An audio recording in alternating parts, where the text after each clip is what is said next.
ओम नमो भगवते वासुदेवाय नमः। श्री त्रिलोकीनाथ व्रत पूजा विधि। प्रथम निराहार व्रत करें, तत्पश्चात स्थान को पवित्र करावें। स्नान वगैरह से अपने को पवित्र होकर नया वस्त्र और यज्ञोपवीत को धारण करके चौका चंदन करें। फिर लोटे में जल भरकर उसमें 1 पैसा और 1 सुपारी छोड़ देंगे और आम का पत्र डालकर कलश को रखें। कलश के ऊपर 3 बत्ती का दीपक कड़वे तेल का जला देंगे तथा पान, फूल, गंध, धूप आदि यथाशक्ति 16 प्रकार से विधि पूर्वक पूजा की सामग्रियां और प्रसाद को एकत्रित कर आसन मार कर बैठें और विधि पूर्वक पूजा करके आचार्य के सम्मुख निश्चिंत होकर ध्यान पूर्वक कथा को श्रवण करें। अब त्रिलोकीनाथ व्रत कथा।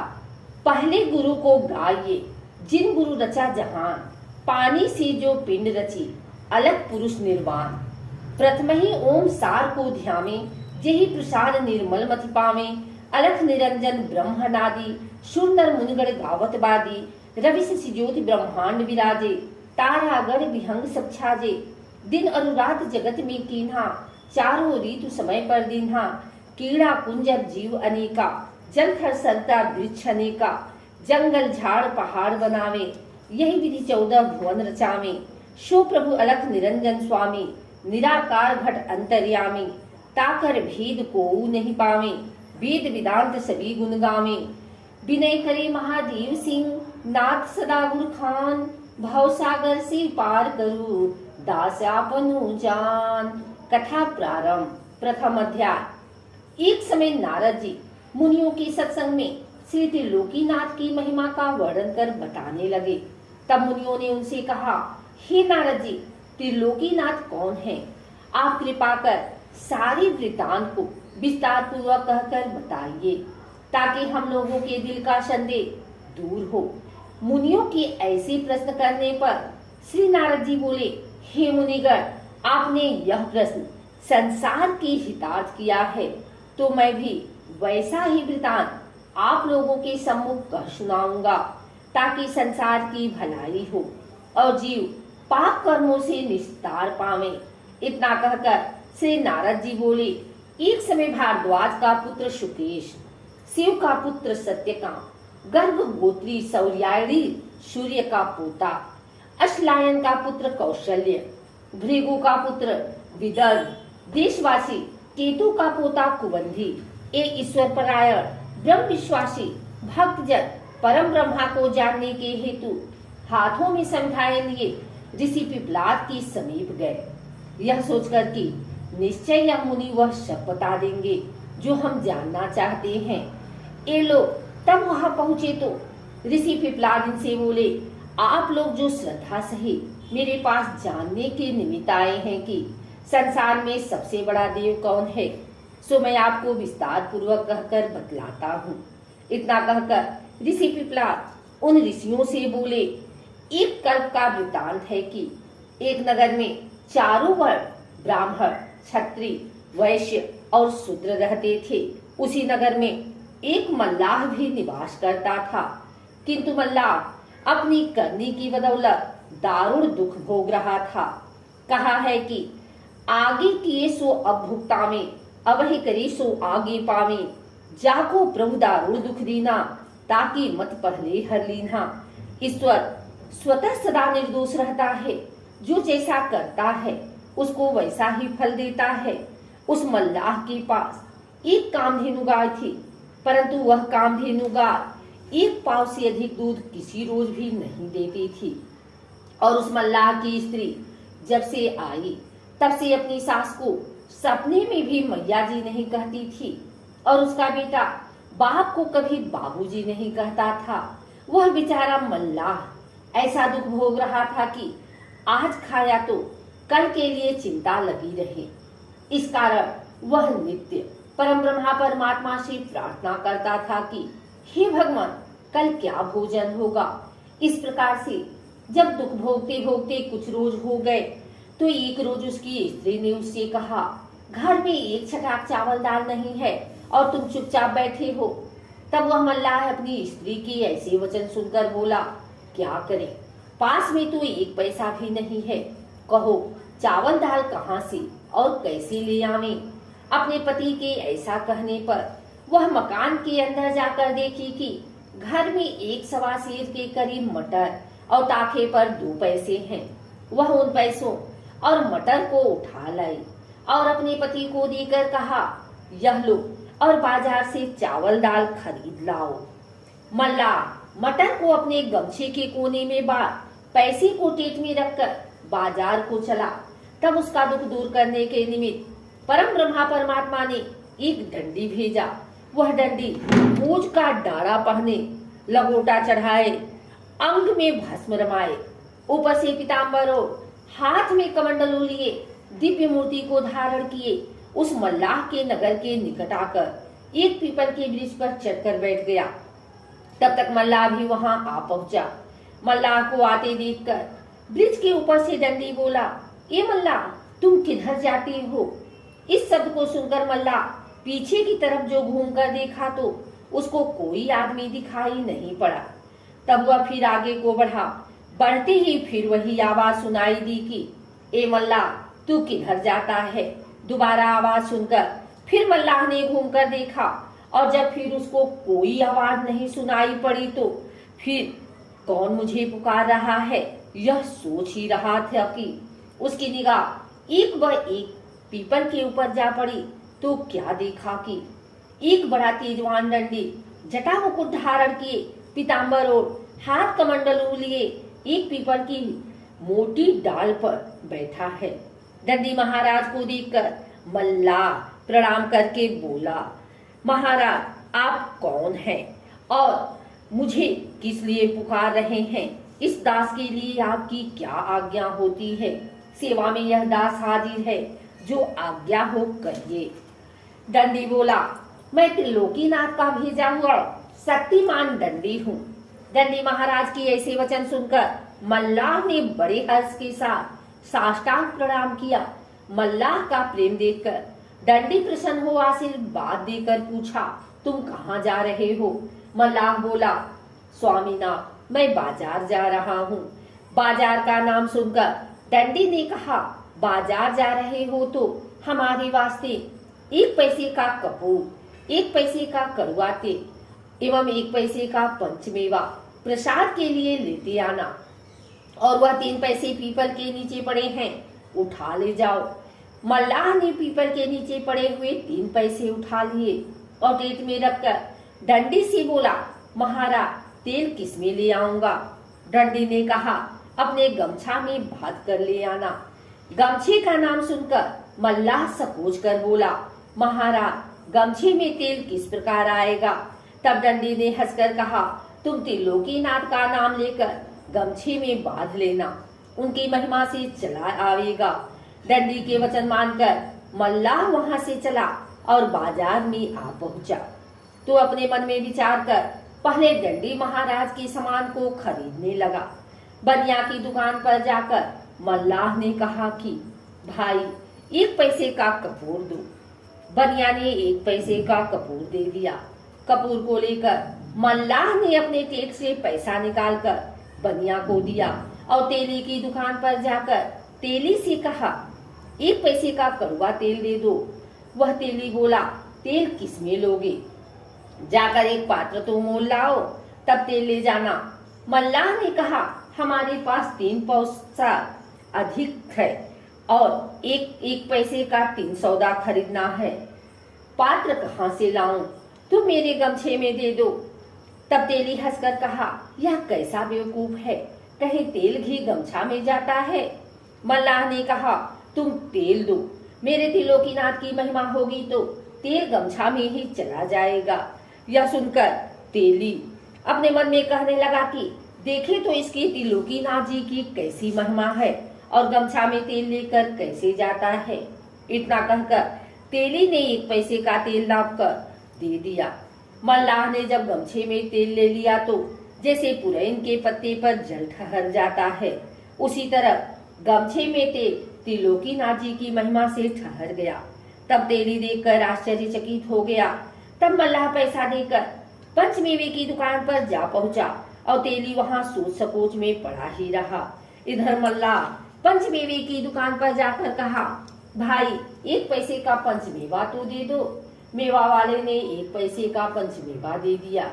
मेवा को ले मल्लाह कपड़े में बांध टेक से 1 पैसा निकालकर पंचमेवे वाले को दे दिया तो देखता है कि तीनों पैसे मेरे पास मौजूद ही हैं। तब तो मल्लाह बड़ा आश्चर्यचकित हो फिर अपने मन में कहने लगा कि यह सब वही डंडी महाराज की माया है। अब जान पड़ता है कि 3 पैसे कभी कम नहीं होने वाले हैं। ऐसा अपने मन में विचार कर मल्लाह बड़े आनंद से 1-1 पैसा करके अपनी इच्छा अनुसार फल, फूल, गंध, धूप इत्यादि वस्तु भी खरीद एक बड़ी सी पोटली बांध लिया। तत्पश्चात अपना चावल, दाल वगैरह सब सौदा खरीद कर बाजार से चल पड़ा। फिर भी मल्लाह के पास 3 पैसे के 3 पैसे मौजूद थे। बाजार से सौदा लेकर मल्लाह उसी पीपल के पास आ पहुंचा जहां की वह डंडी बैठा था। सौदा लेकर आने पर डंडी ने मल्लाह से कहा, हमारे वास्ते तुम जो जो वस्तु लाए हो वह सब अलग अलग करके यहाँ रख दो और अपने वास्ते जो लाए हो वह अपने घर ले जाओ। मल्लाह डंडी की आज्ञा अनुसार सब सौदा खोजकर अलग अलग रख कर बोला, महाराज तेल कहाँ रखें? डंडी ने कहा, देखो वह पीपल में खोखला है, उसी खोखले को साफ करके तेल उसमें रख दो। मल्लाह खोखले को साफ कर उसमें तेल रखकर बोला, महाराज आपके 3 पैसे तो हमारे पास ज्यों के त्यों मौजूद ही हैं। यह सुन डंडी ने हंसकर कहा, तुम जहां से पैसा उठा कर ले गए हो वहीं उन पैसों को रख दो।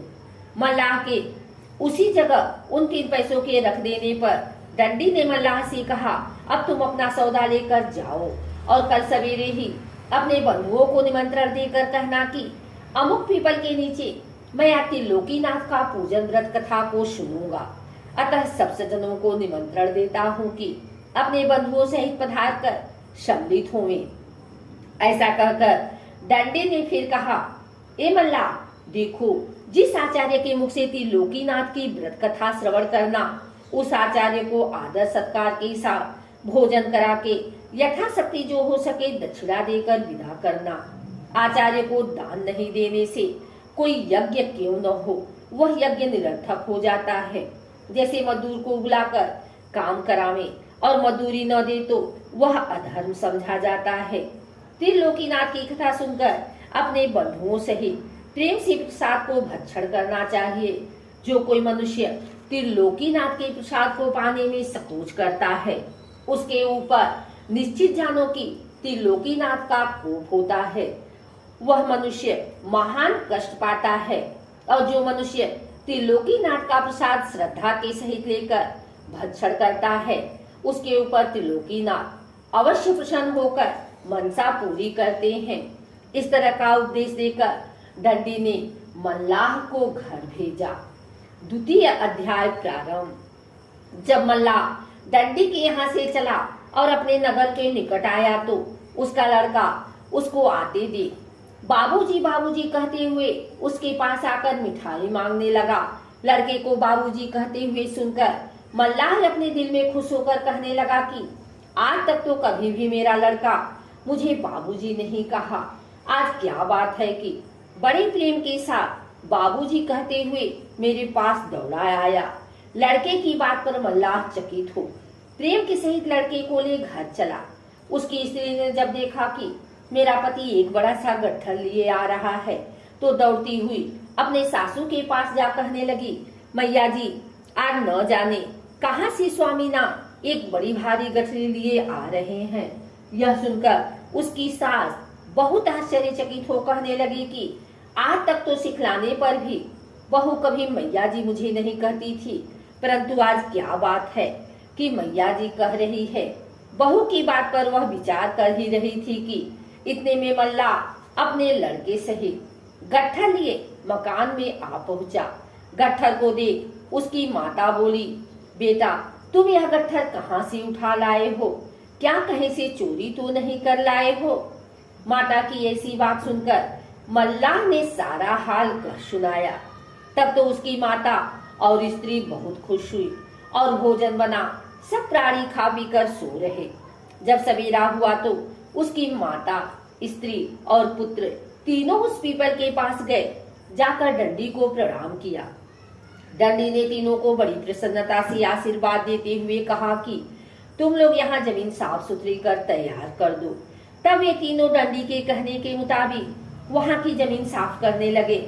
इधर मल्ला अपने बंधु बांधवों तथा नगर के सब लोगों को कथा सुनने के निमित्त निमंत्रण देकर पीपल के पास जा पहुंचा। जब निमंत्रण देकर मल्ला चला गया तो किसी आदमी ने एक पंडित से पूछा, महाराज त्रिलोकीनाथ नाम के कौन देवता हैं? तब पंडित जी बोले, 3 लोक 14 भुवन के मालिक त्रिलोकीनाथ हैं। यह सुनकर सभी लोग श्रद्धा के सहित त्रिलोकीनाथ की कथा सुनने के निमित्त उस पीपल के पास आ बैठे। तब डंडी ने मल्लाह से कहा, तुम जल्दी से स्नान करके प्रसाद को स्वच्छ मनिया करो। डंडी के कथनानुसार मल्लाह स्नान वगैरह सब विधि से पवित्र होकर प्रसाद को विधि पूर्वक स्वच्छ किया।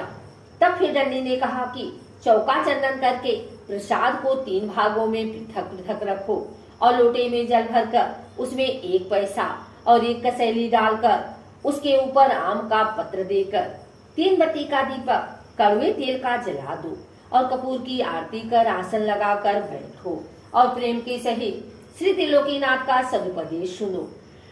डंडी महाराज की यह बात सुनकर मल्लाह बोला, स्वामीनाथ हमारे पास कसैली पैसा तेल और कपूर कुछ भी नहीं है, यह सब विधि कैसे करें?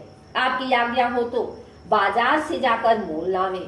तब डंडी ने कहा, कल जो हमारे निमित्त सब सामान बाजार से मोल लाए हो वह सामान वहीं रखा है, उसको लेकर विधि करो। और जो तुम्हारे पास कसैली नहीं है तो जो 3 पैसे बाजार से लौटा कर लाए हो वह पैसे भी पड़े हैं, उसमें से पैसे लेकर 1 पैसा कसैली के बदले और 1 पैसा कलश में पड़ना चाहिए, अतः 2 पैसे कलश में छोड़ दो। तब उस मल्लाह ने डंडी महाराज की आज्ञा अनुसार वैसा ही किया एवं संपूर्ण विधि हो जाने पर डंडी ने कहा, ए मल्लाह, जो मनुष्य अपने बंधु बांधवों आदि को बुलाकर श्रद्धा के सहित श्री त्रिलोकीनाथ का सदुपदेश सुनता है वह अपने कुल परिवार सहित पाप कर्मों से छुटकारा पाकर मुक्त हो जाता है। इतना कहकर डंडी त्रिलोकीनाथ का सदुपदेश श्रवण कराने लगे। डंडी ने कहा, ए मल्लाह, 3 लोक 14 भुवन 7 खंड 9 द्वीप में सबसे बड़े देव त्रिलोकीनाथ हैं। जैसे महर्षि कह गए हैं कि सुरपुर, नरपुर, नागपुर तीनों पुर में आया है, भजन करो भाई आंध्रा, क्यों तुम धर्म भुलाया है।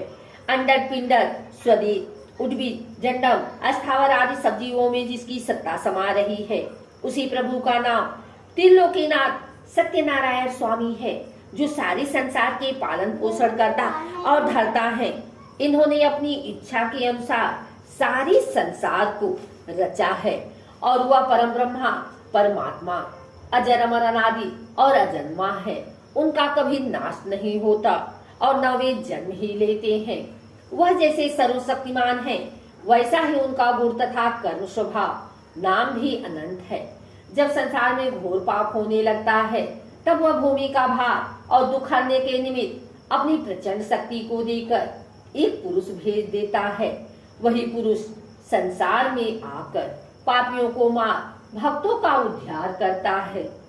इतना कहकर फिर डंडी बोला कि जो पुरुष अपने माता पिता, गुरु और आचार्य का तथा जो स्त्री अपने सास ससुर और पति का अनादर करती है एवं जो मनुष्य जीवों पर दया नहीं करता, मांस मछली मदिरा भक्षण करता है, उनको निश्चय जानो कि त्रिलोकीनाथ दंड देते हैं।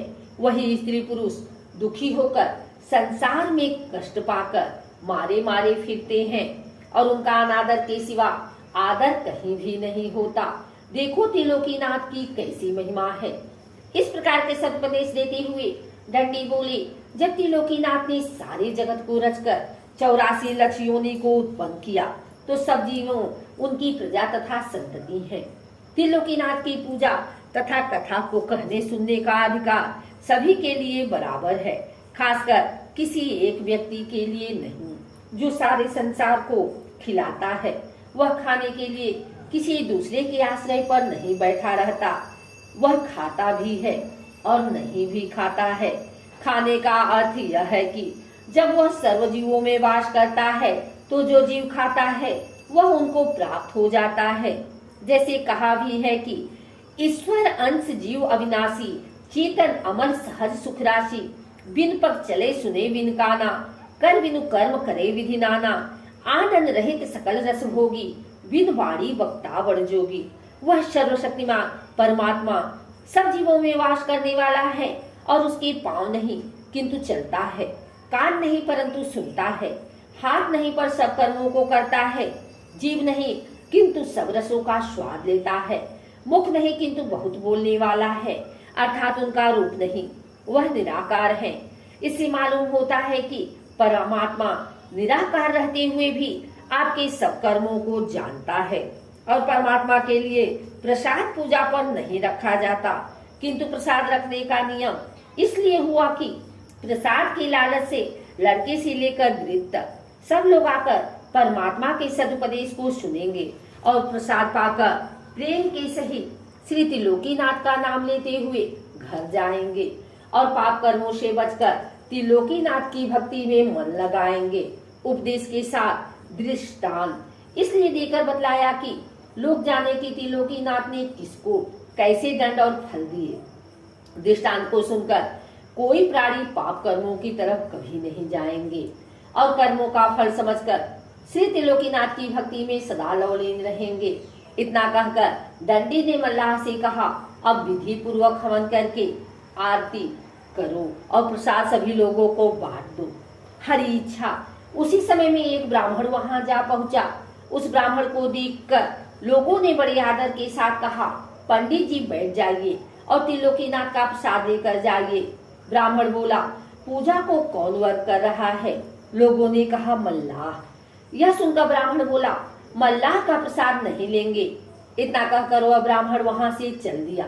तब दंडी कहने लगा कि यह ब्राह्मण बड़ा घमंडी जान पड़ता है। यह त्रिलोकीनाथ के प्रसाद में छूतमान भक्त का अनादर कर चला गया तो निश्चय जानो कि इस ब्राह्मण का घमंड त्रिलोकीनाथ अवश्य तोड़ेंगे। संसार में जितने घमंडी हुए किसी का घमंड त्रिलोकीनाथ ने नहीं रहने दिया। देखो कहा है, हरिजन जात छूत जिहि मानी, होई छछुंदर सोमल खानी। जो प्राणी श्री त्रिलोकीनाथ के भक्त में छूत लगाता है वह मलमूत्र को खाने वाला छछुंदर होता है। इतना कहकर दंडी बोले कि अब प्रसाद को लेकर लोगों को बांट दो और जो प्रसाद बचे सो उठाकर अपने घर ले जाओ। दंडी महाराज के कथनानुसार मल्लाह ने सबको प्रसाद बांट दिया। प्रसाद पाकर सब लोग बड़े आनंद के साथ त्रिलोकीनाथ का जय मनाते हुए घर गए और जो प्रसाद बांटने से बच गया था उसे मल्लाह लेकर अपनी माता, स्त्री और पुत्र के सहित त्रिलोकीनाथ की जय जयकार करते हुए अपने घर गया। उस दिन से त्रिलोकीनाथ की ऐसी कृपा हुई कि उस मल्लाह के घर से दरिद्रता निकल गई और घर में लक्ष्मी का वास हुआ। जो कामधेनु गाय उसको एक पाव से अधिक दूध किसी रोज नहीं देती थी, वह कामधेनु 5 सेर दूध देने लगी। उसी दिन से उस मल्लाह का दिनों दिन धन बढ़ने लगा। तृतीय अध्याय। नारद जी बोले, हे मुनिगण, जब उस ब्राह्मण ने त्रिलोकीनाथ के प्रसाद को छूत मानकर नहीं लिया और घर गया तो रोग से पीड़ित होकर महाकष्ट पाने लगा। एक रोज उस ब्राह्मण के पुत्र की अचानक मृत्यु हो गई तो वह ब्राह्मण छाती पीट पीट कर रोने लगा और रोते रोते अज्ञान होकर सो गया। तब उस ब्राह्मण के हृदय में त्रिलोकीनाथ ने घोषित किया कि हे ब्राह्मण, तू बड़ा घमंडी है। उस दिन मेरे प्रसाद में छूत लगाकर और मेरे भक्त का अनादर कर चला आया है, यह उसी का दंड मिल रहा है।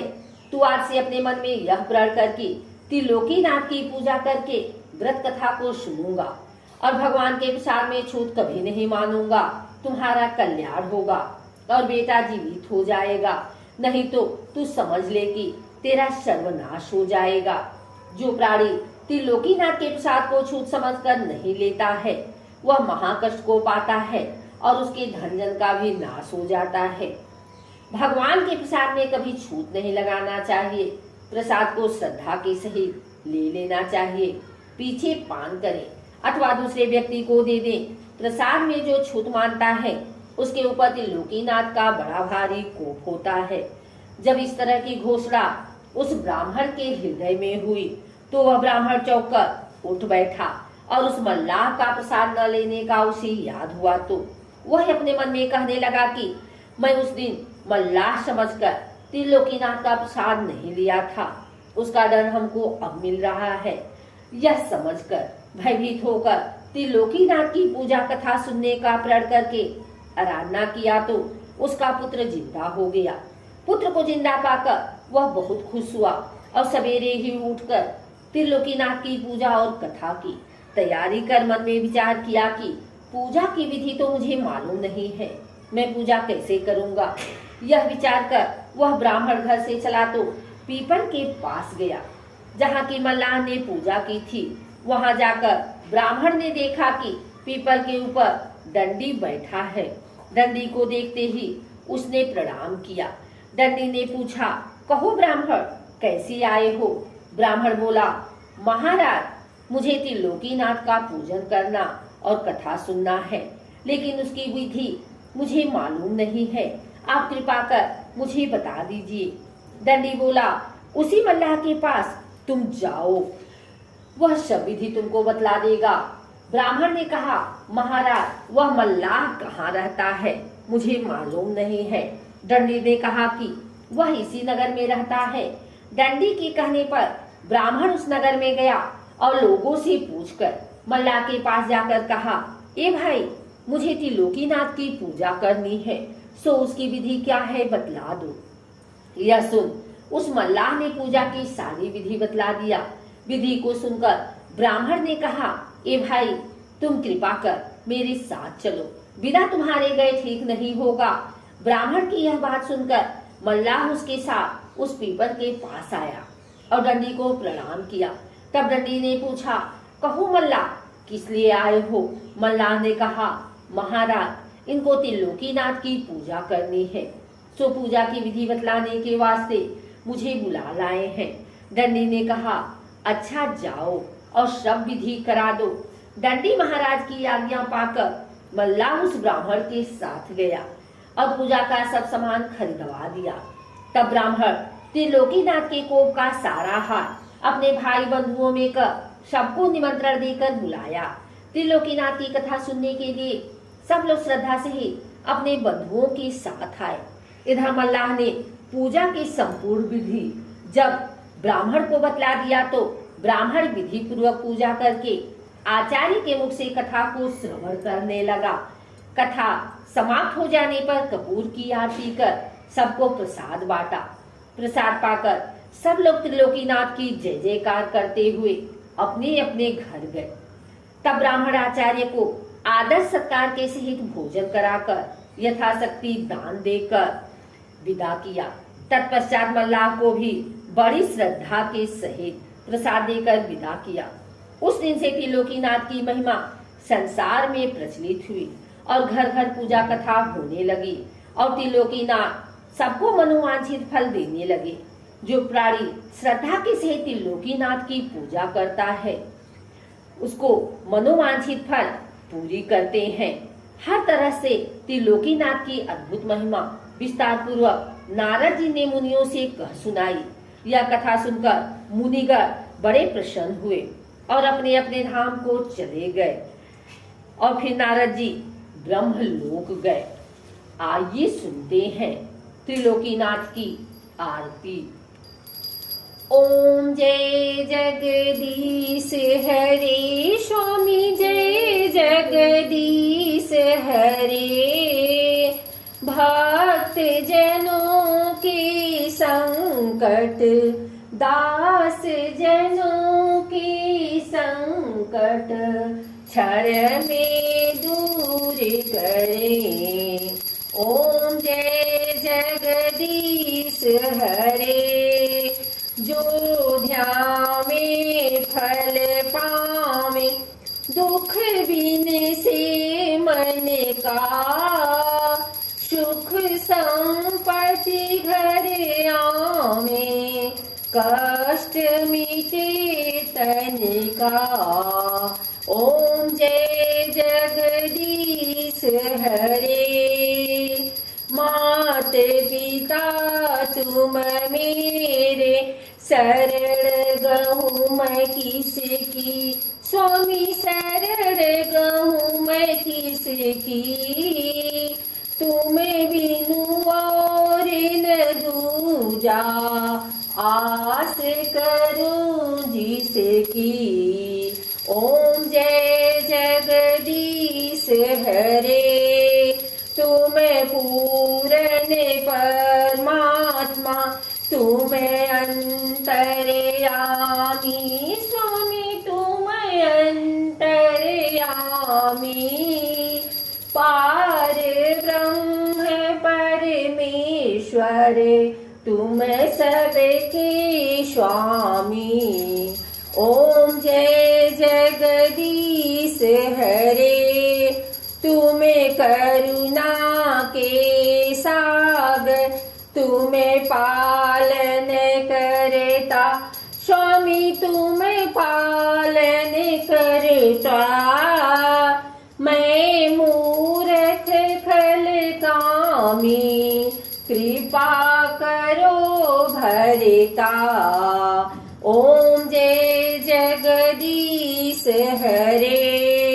तुम हो एक अगोचर, सबके प्राणपति। स्वामी सबके प्राणपति। किस विधि मिलूं दया मैं, तुमको मैं कुमति। ओम जय जगदीश हरे। दीन बंधु दुख हरता, तुम रक्षक मेरे। स्वामी तुम रक्षक मेरे। करुणा हस्त उठाओ, द्वार पड़ा तेरे। ओम जय जगदीश हरे। विषय विकार मिटाओ, पाप हरो देवा। स्वामी पाप हरो देवा। श्रद्धा भक्ति बढ़ाओ, संतन की सेवा। ओम जय जगदीश हरे। श्री जगदीश जी की आरती जो कोई नर गावे। स्वामी जो कोई नर गावे, कहत शिवानंद स्वामी, सुख संपत्ति पावे। ओम जय जगदीश हरे। बोलो त्रिलोकीनाथ की जय।